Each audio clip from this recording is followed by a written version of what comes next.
Welcome. The title of today's notes worksheet is Rational Expressions Day 1. And what we will do, at least initially on this notes worksheet, is review a few things from the previous one, specifically dealing with the greatest common factor and these fractional and negative exponents that you see on your page. So we'll start that out and then actually kind of get into some of the manipulations and operations with what are called rational expressions. So let's start it out here. Examples 1 and 2 really go hand in hand, and we'll see what you remember from yesterday. But definitely take good notes on this piece because this is probably a little above and beyond what you have seen before. So let's start it out with example 1. It just says, what is the GCF, the greatest common factor, of the two terms in each expression? So we're not going to actually go out and factor the whole thing here, but we just need to kind of take a look at the two terms separated by the plus. And what I see is we have two powers of the same base. One of them, the x plus 1, is raised to the negative 3/4. The other x plus 1 is raised to the positive 1/4. The conclusion that we drew yesterday is that if we do have powers of the same base, the greatest common factor happens to be that power, well, I should say that base, raised to the lowest exponent. So this would be the greatest common factor of those two terms right here. So if I was to ask you to factor this, you would definitely pull this part out and then make your parentheses and then try to construct it from there. But again, just two powers with the same base. The greatest common factor is really the lower of the two powers. Okay, let's go over to letter B.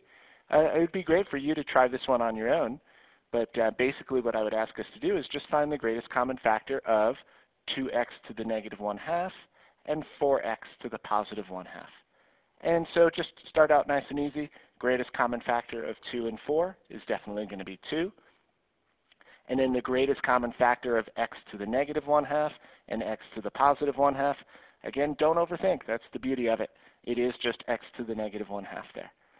So as crazy and difficult as some of these fractional and negative exponents are, if you kind of follow that conclusion that we drew yesterday, hopefully that part won't be too bad. Okay. Well, now that we understand how to get the GCF, and we'll pull that out, what we want to do at this stage is example 2, see what's remaining. So we're going to pull out a greatest common factor and then figure out the leftover, the remaining factor inside the parentheses, I guess. So let's go for it. Two terms separated by the minus. And again, what we're going to do here is manipulate this expression a little bit. We're going to change it into a product of its factors. And so as a result, let's go for the GCF here. The greatest common factor of 6 and 12 is definitely 6. The greatest common factor of x to the 3/4 and x to the 1/4 is x to the 1/4.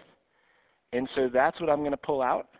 And of course, I'm going to construct my parentheses sort of right next to it. And remember, there are now two blanks to fill in, one right here, minus will go in the middle, and then one right here. So the question, of course, becomes what goes in these two blanks that I need to fill in. So if you can do this informally, please do it. I think that's ideal. But if you can't quite see it, this times something will give me this.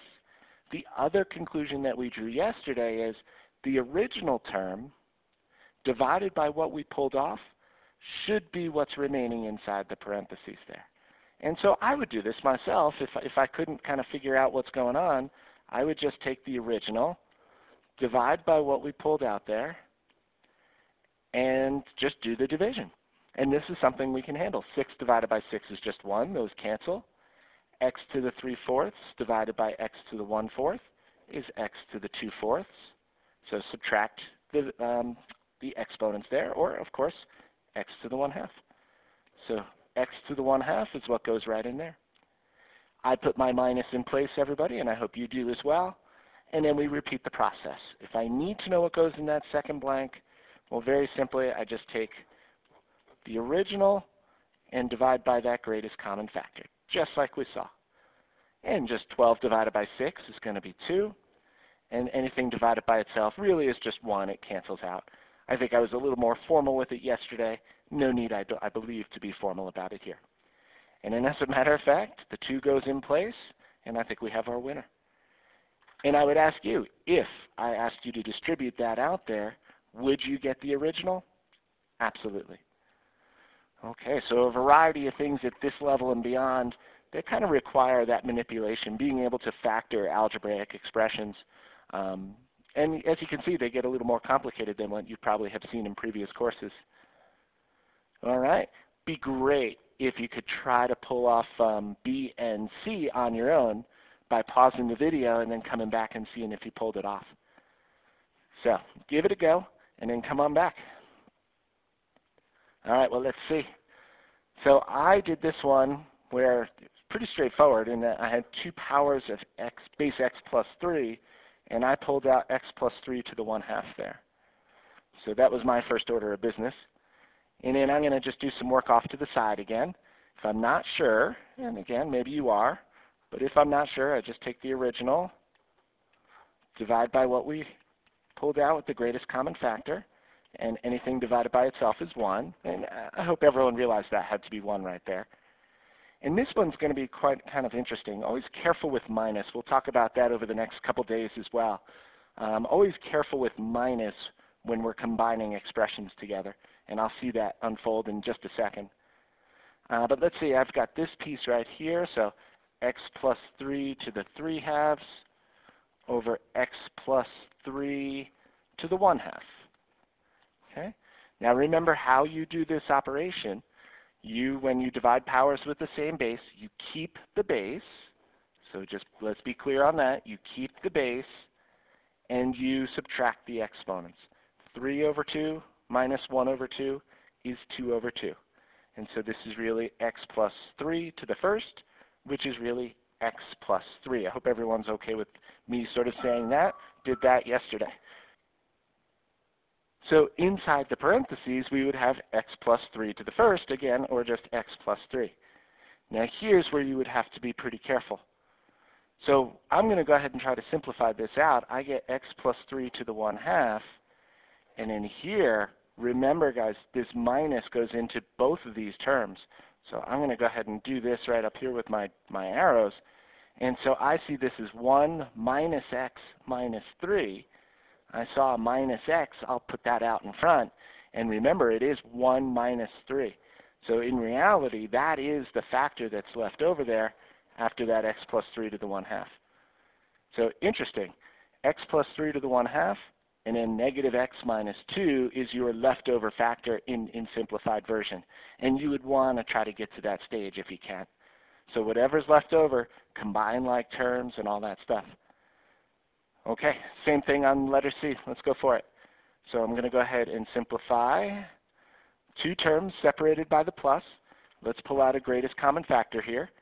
I pulled out a greatest common factor of 2 times x times 3x plus 4 to the negative 1/3. So 1, 2, really 3 factors right there. Let's construct the big 4th factor, and let's see what happened. So I'm going to be a little less formal on this one, and then if you don't see it, please ask questions. But took out the 2, took out the x, took out 3x plus 4 to the negative 1/3. If I was to do this divided by this, I believe we get 3x plus 4 to the first, which is just 3x plus 4. So that's the key, is this times that should give us this piece up here. Okay, now also, right in the latter half, 4 divided by 2 is 2. X squared divided by x is x.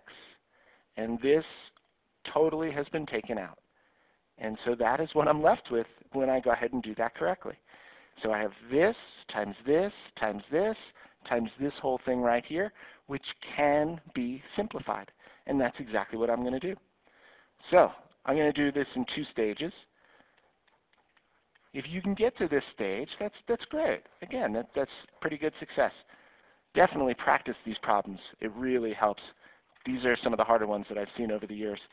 But I hope everyone would be in agreement that we do get 3x plus 2x there is just a 5x. And so now you have a sequence of 4 factors, 1, 2, 3, and 4. The only thing that jumps out at me at this stage is representing them with positive exponents. And so this one, this 3x plus 4 to the negative 1/3, what I would personally do is take that and just move it on down to the bottom. And so I get that piece right there, and 3x plus 4, and that's to the 1/3. So seeing that this belongs in the denominator, I like that piece. Then it comes on down, and you've got a good-looking expression. The same values, I shouldn't say that. Basically, if you were to put in values for x and get some type of answer here, you would put the same number for x in and get the same answers as well. So this is the same exact expression, just written differently. All right, good. So hopefully that just solidifies some of the ideas. Again, get some practice on that, and please ask as you go through. But some harder greatest common factor problems. All right, let's get into those rational expressions, though. So different family of expressions. The rationals really mean a rational number is really anything that can be written as a fraction. So that's what you're going to basically see today. And so here's what I have, just that'll go in your blank on your paper, and then we'll do some of the manipulations today. So it's really a quotient or a fraction of two polynomials. And you can see examples of it all through the notes worksheet here, of course. So I'll go ahead and just maybe put an example down here. I don't know if I even have a ton of room, but whatever. So maybe something like this. Polynomial on top, polynomial on the bottom, and you're good to go. And I guess we're going to probably do, if I can count it up here, 6 different things with these rational expressions. So let me run by those 6, and then we'll do that first one. The first one is to simplify or reduce a rational expression. So simplification. Then the 4 basic operations, everybody. Add, subtract, multiply, and divide. And then the 6th thing is to talk about fractions within fractions. That is a huge algebraic concept that'll come up for us. Being able to simplify those, they're called compound fractions. So 6 different manipulations and operations that we'll do with rational expressions. And number 1, simplifying. So let's go for it. So basically the idea is going to be to simplify a rational expression or reduce it. And I guess I would say that it is reduced or simplified if the numerator and denominator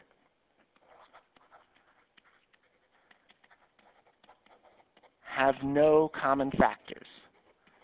And so you can see kind of why we talked about factoring before doing this lesson. That's what it's going to be all about really for today.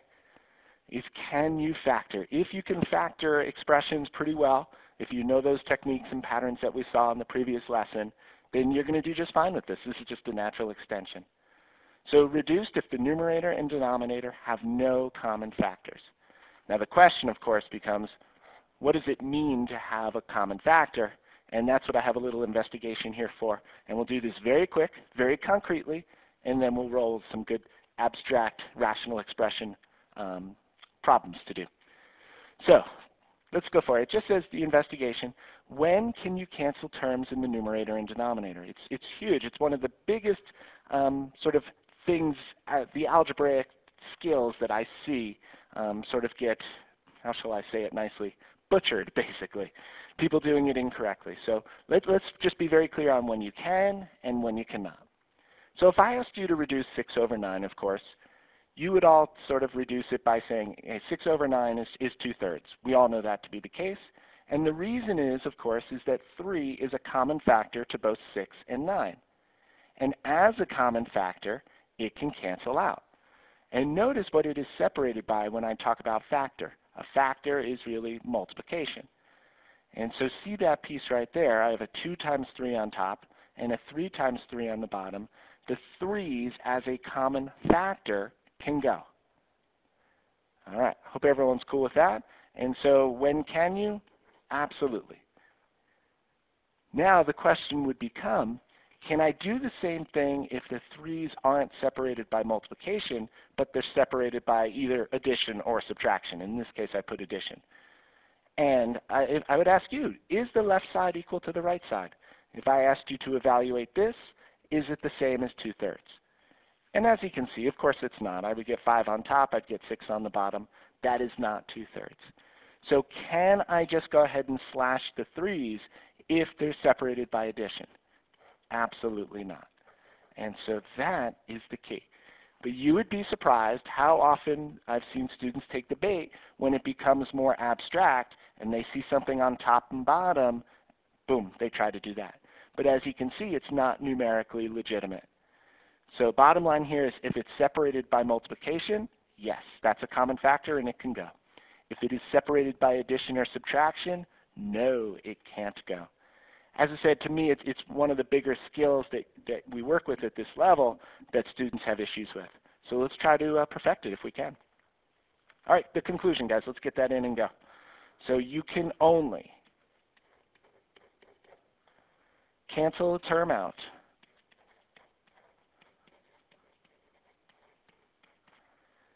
if it is separated by multiplication all the way through. So if it is separated by multiplication. If in any way the term you're trying to cancel is somehow separated with addition or subtraction, and we'll see this over the course of the lesson, you can't do it, just like we saw right up here. Okay, let's get moving on some of these pieces. So as I said, the first thing we're going to do here is simplify these. And very simply, if you can factor, you've got it. Because your first order of business, before you decide to try to cancel things in the numerator and denominator, ask yourself, is it in factored form? If it is, then you've got a shot at canceling things out. If not, then don't bother. So it does say, write the numerator and denominator as a product of factors, then cancel out any common factors in the numerator and denominator. Pretty straightforward. So just a couple things to note on letter A, and then kind of have you go for a couple things here. But basically, I've seen students over the years, they would see an x squared on top and an x squared on bottom, and I know it looks tempting. And they would just say, oop, they cancel out. But from what we saw above, because this term is separated by addition, can these x squareds cancel out and have it be the same exact expression? No. You would be changing the value of the expression, and that's not what we want. We want to change its form. We want to simplify it without changing its value. Okay, so before we are able to do anything, we have to go ahead and factor. And so I'm going to go ahead and get moving with this. If I factor the numerator, it looks like I can take out a 3x, and I get a 5x plus 8. Now, as you can see, separated by multiplication right there and right there. 1, 2, 3 factors. Good? Down on the bottom, 3 times x squared. I'm going to write it like this just for right now.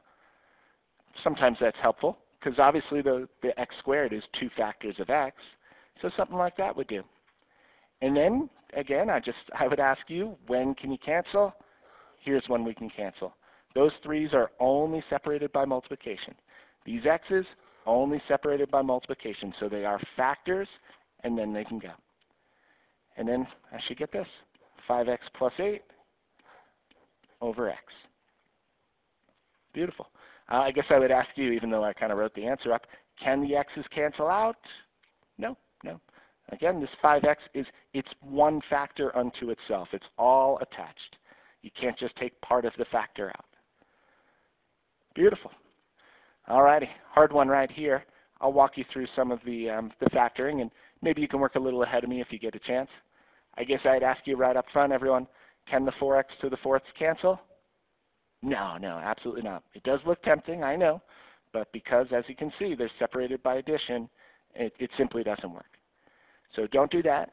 I'm going to go ahead and start factoring this.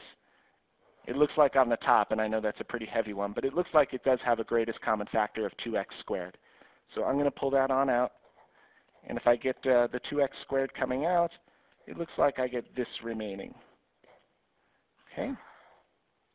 Good. Down on the bottom, just kind of thinking about the same thing. I'm looking at those 3 terms, and I actually still also see a 2x squared coming out. So if I pull out that 2x squared, I end up getting this just as a quadratic left over. That's looking pretty good. I guess at this stage you can start doing some things if you would like. Can the 2's and the x squareds cancel? Yeah, they're common factors. Again, in fact, those are the greatest common factors of the numerator and denominator. So they can go if you want. I'm going to keep them just for the time being because I'm always looking to go further, and I see some nice quadratics right here. I would ask you to maybe pause the video for a moment, get a little practice on that. Can you factor the numerator? And can you factor the denominator in terms of that quadratic? You can use my method that I showed you yesterday if you'd like, get a little practice on that, or again, just any way that you have done in previous courses, but should be able to factor something like this and factor something like this. So take a moment if you don't mind and pull that off, and then we'll go ahead and see what happens here, get a final answer, and move on to the next. All right, well, when I factored this, I got a 2x plus 3 and an x minus 1. Okay, so again, I probably just did a little trial and error on that one, made that one work. And then down here, I got a 2x plus 3 and an x plus 5. So as I said, if you can factor, you can really start to see when good things are going to happen.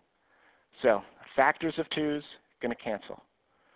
2 factors of x, so x times x times x on the top and bottom, they can go. 2x plus 3's as a common factor. Notice they're separated by multiplication, and if they're separated by multiplication, then they can go. They're common factors. And then I guess the only thing I'm left with is this piece right here. X minus 1 is the factor on top. X plus 5 is the factor down below. Everybody, can the x's cancel? No, no, no, absolutely not. Can't cancel. And there you go. There's your winner. So, put a number, get an answer here. It's the exact same expression down here. All right. So, simplifying, factor, and then go. The nice thing about these first two operations that we're going to do is it's just a natural extension of that. So it says on your paper, strategies for multiplying and dividing rational expressions. All we're going to do, guys, is factor the numerators and denominators. So notice in this case I'm looking at example 4. Now I just have this numerator and denominator. I'll factor both. And then this numerator and denominator, and I'll factor both. If you remember from previous courses, you can do what's called cross-canceling, or you can cancel anything that's in a numerator and denominator. As I said, as long as it's separated by multiplication, you can cancel things out in the numerator and denominator. So we'll cancel out factors, and if you remember just at the end there how to multiply fractions, you basically just push everything across. You multiply the numerators together and multiply the denominators together. But factor first, guys. Don't just multiply numerators and denominators. One of the biggest things in an algebra class is to really break things down rather than build them up. So make things simpler. Don't try to multiply these two together and get like an x to the 4th or something. No, that doesn't make sense. Break things down and see what you can cancel. Okay, well, let's go for it. So the first order of business is to just be a factoring machine here. Have to be able to factor numerators and denominators, so let's do that. It looks like that top, everybody, is a difference of 2 squares. Recognize the pattern and apply the pattern. So 3x plus 5, 3x minus 5. And down below, looks like I can just pull out a 2. Okay. Another difference of 2 squares on the top right. And so x plus 1 and x minus 1. And then down below right here, looks like I'm going to pull out the 2. Yeah, there we go. It's interesting. Wasn't seeing that coming. Okay, so we pull out the 2, and then 3x minus 5. Excellent. Notice it's all separated by multiplication on top and on bottom. It's almost like there's just one big fraction line straight across there. And since it's all in factored form, it's all fair game. 3x minus 5s can go. X minus 1s can go. Anything else? Nope, that's it. These two are on the bottom. Don't cancel things out that are both on the bottom. And then I would just push things across. So you have the 3x plus 5. You have the x plus 1 on top. You don't have to FOIL that out. That's quite all right by me. And down on the bottom, how about just 2 times 2? That one will do. And there's your final answer. I would leave it exactly as is. Awesome. All right. Be great, again, for you to get a little practice with this, maybe working ahead of me. I have no problems with that. So try out letter B. And again, just multiplication. So first order of business is to see what we can cancel out here. So I do my 2 fraction lines separated by the multiplication, and then I just go for it. This is going to be x minus 1 squared. I just think visually it's better to see it as x minus 1, x minus 1. the bottom, I'm going to pull out an x. And by the way, everyone, this is a good one. Told you I'm going to ask or try to get you to take the bait. There is a difference of two squares pattern. Is there a sum of two squares pattern? No, no, absolutely not. So this is prime. This does not factor further. Okay, top right, I'm going to take out that 4, and that's interesting. I end up getting that same x squared plus 1. And again, I think that's what you're going to find here, everyone, is if you factor correctly, good things are going to happen. So we should get that right down there, a nice, pretty simple quadratic. All right, let's go for it. Let's slash and burn these things. X squared plus 1s, they're gone. X minus 1s, they're gone. Just trying to see if I catch anything else. Nope. So now just push it across. Top looks like that. Bottom looks like that. Again, if you decide to multiply things out at that stage, you're more than welcome to. I don't find it a necessity. And sometimes we will, in some contexts, we will have to. In this, no. All right, very good. So that's multiplication. As you can see, just a very quick natural extension of simplifying.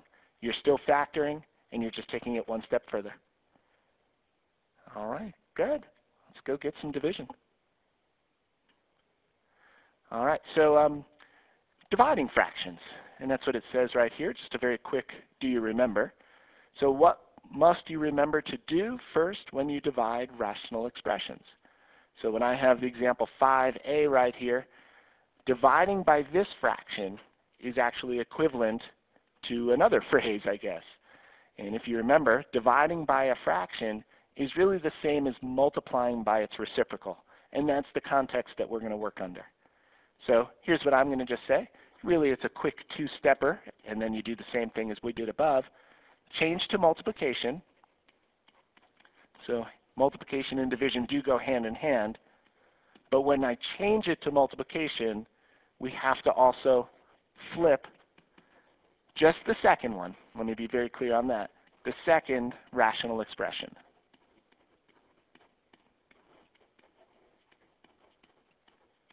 So again, it's that idea that dividing by a fraction is the same as multiplying by its reciprocal. And that's what we're going to do. Change to multiplication, change this to its reciprocal. All right, so let's go get letter A. And then letter B looks pretty crazy there, but we'll see what we can do. All right, here we go.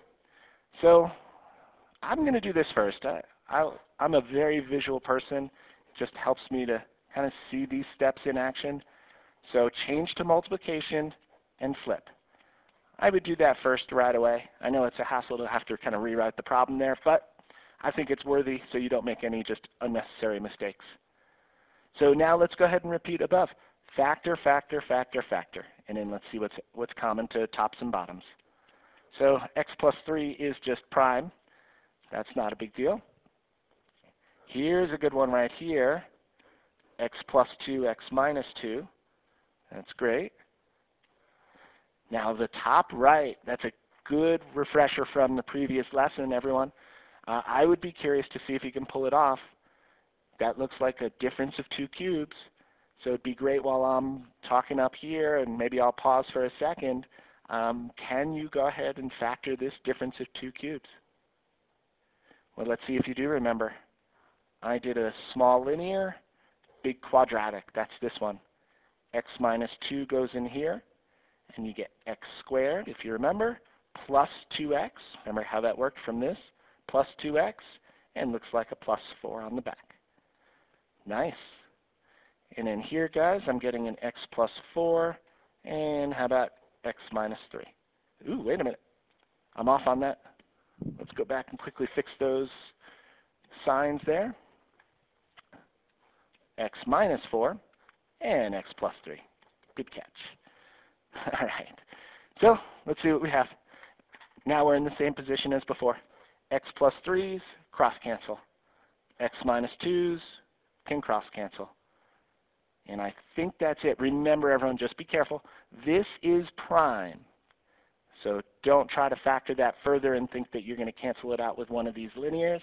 It does not work. It is what it is. Cannot be touched. And then how about an x plus 2 and an x minus 4? And I think that's it. Okay, good. So we're getting some nice practice on this piece.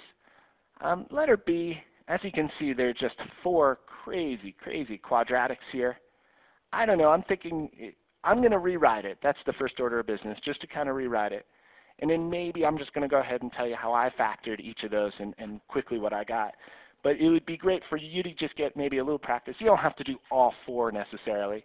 But as I'm writing mine up in a relatively quick fashion, maybe you can just get some practice on factoring 1 or 2 of those. I do need you to be able to factor, anything of this caliber up here. So here we go. First thing I do is just get it a little more visual. So here it's really this divided by this, and dividing by a fraction is the same as multiplying by its reciprocal. So instead of dividing by this rational expression right here, I would say that it's really just like multiplying by its reciprocal. So I flip the bottom one there. I guess that's the moral of the story. Okay, so that's what it's looking like right now. And then again, can you factor all 4 parts? And my argument would be if you can factor 1, I'm assuming you can factor all of them. So take the time and do 1. I'm going to tell you what I got for all 4 in just a sec here, but they're all just pretty comprehensive quadratics. So let's see how you did. Okay, top left, I got 3x minus 1 and 3x plus 2. Bottom left, I got 4x minus 1 and 3x plus 2. Okay, again, just kind of going through the motions here. Next one, I got 4x minus 1, and how about a 2x plus 3? And last, I got 3x minus 1 squared, essentially, but just in this context, it's probably better to do it like that. Okay, good. And anything, because it's all multiplication, all of it. It's basically just one big fraction there. Anything because they're all factors, anything common to the numerator and denominator can go. 3x minus 1s, 3x plus 2s, 4x minus 1s. And as I said, all these problems, they are contrived in a particular way to see that, generally speaking, if you can factor correctly, good things are going to happen and it simplifies nicely. So that's the overall answer there. Wonderful.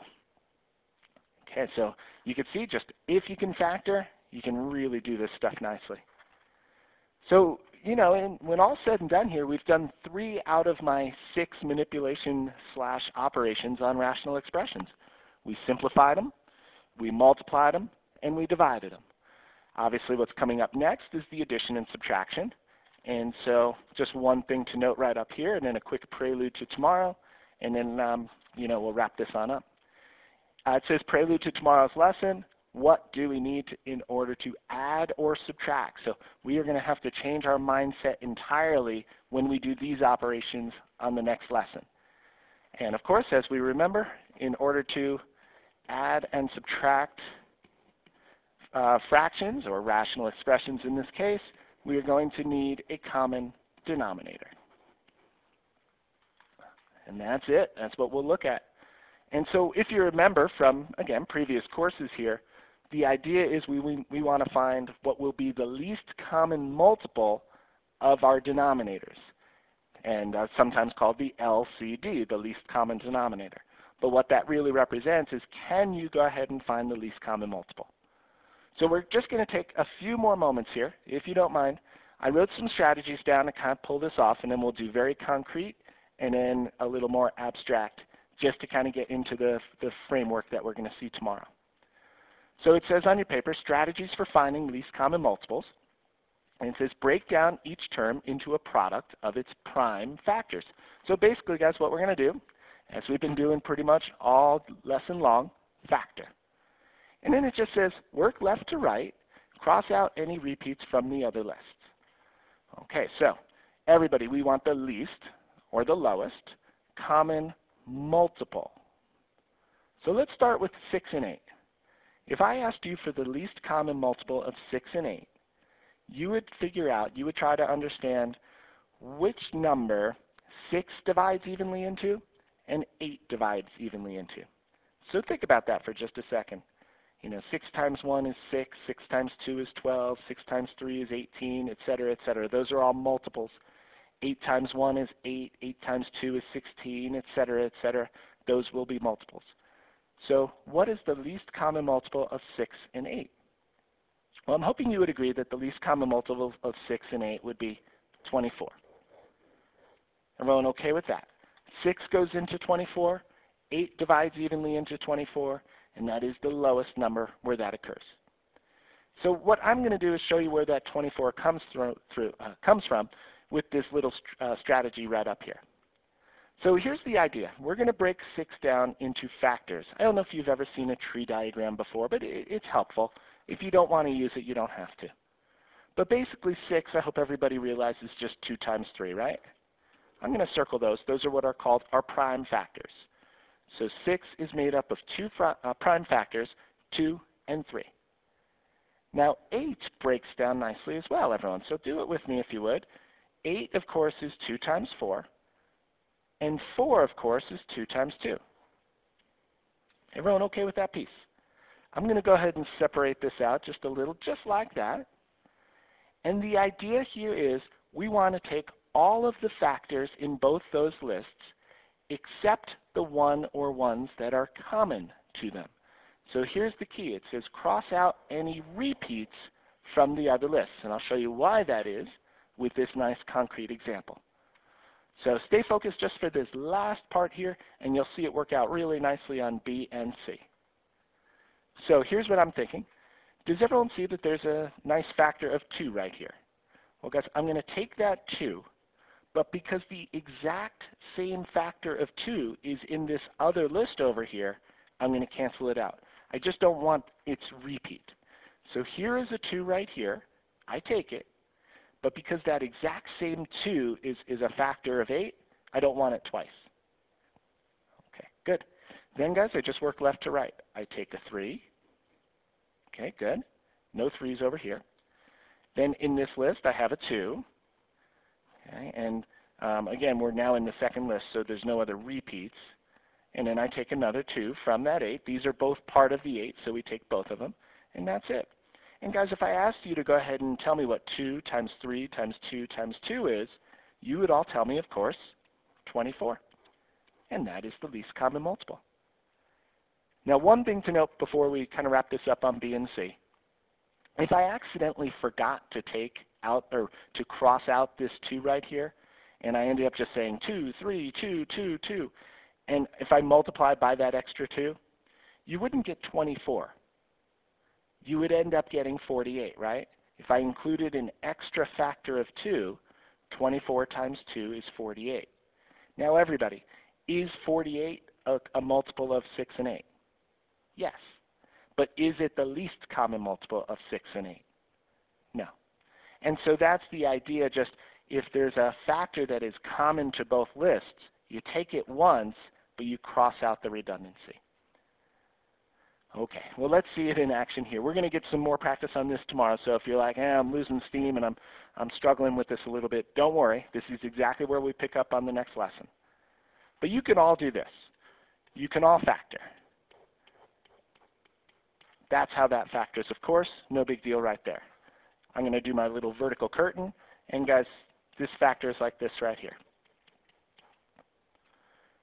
Good. And all I'm going to do is take all of these factors, but if there is a redundancy, I'm going to cross it out. So let's go for it. Let's go left to right. Here's x plus 1. I take it. But notice the exact same x plus 1 is in the other list, so I don't need it twice. I don't need the same factor twice, and so I cross it out right there. Okay, then I have x minus 1. Good. No common factor over there. And I do have another x plus 1, so I would include that. And so you can write x plus 1 here if you'd like. I'd like putting a little squared on that x plus 1. And that would, as a matter of fact, be your least common multiple. And when we do addition and subtraction, This would be our new denominator, our least common denominator. It would be great if you could take just one more minute and try letter C all on your own. See if you're understanding it. And again, if so, great. If not, no big deal, because we do pick up on this tomorrow. Okay, well maybe you did. I factored this as x plus 3, x plus 2. I factored this one here, everybody. I took out the 3 and got x squared minus 4, and that factors to x plus 2, x minus 2. As you can see, everybody, you have to be able to factor. Now, I do this. I just kind of separate my two little lists of factors, and then I just go left to right, and if there is a redundancy, I cross it out. So I take the x plus 3, no x plus 3 is here. I take the x plus 2, there is the exact same x plus 2 right there. I don't need it twice, so I cross it out. Good? Then I take the 3, I like putting the 3 out in front, and then I take the x minus 2. And as abstract as it sounds, that would be your least common multiple of these two algebraic expressions right here. This divides evenly into that, and this divides evenly into this right down here. And it's the lowest value where that occurs. Goodness. All right, so just to recap on what we did today, we did some factoring at the beginning, if you remember. And now with rational expressions, out of the 6 manipulations and operations, we did 3. We simplified them, we multiplied them, and we divided them. And it all comes down to, can you factor? Awesome. Well, thank you very much for listening, and if you have questions, let me know. Try some of those practice problems out.